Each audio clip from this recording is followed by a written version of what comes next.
Welcome to the Rim Break Rodeo. We hope this video helps. You'll start by preparing the phone and your finger so the sensor reads clean, consistent prints. First, make sure the Redmi A3 has at least 20% battery and your finger and sensor are dry and oil-free. Then, create a lock screen PIN or pattern if you don't already have one, because the system requires that backup. Next, go to Settings, choose Passwords and Security, tap Fingerprint, and select Add Fingerprint. Do that now and keep your finger relaxed so the sensor can get a clear first capture. Once you begin enrollment, follow the on-screen prompts and tap the sensor as instructed, but don't slam your finger. Use steady, gentle pressure. Make sure to lift and reposition between taps so the sensor records the center, sides, and different angles of the pad. That's why you'll be asked to tap repeatedly.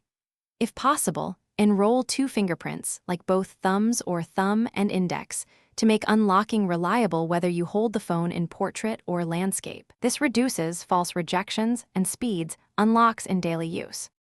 When enrollment finishes, test unlocking the phone and any fingerprint-secured apps right away to confirm successful registration. If you experience repeated failures more than a few times, remove and re-register that fingerprint.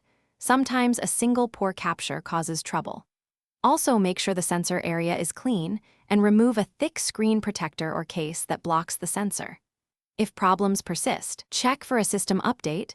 Firmware fixes can improve sensor behavior. And then try a Thanks for watching. Consider subscribing if we helped you.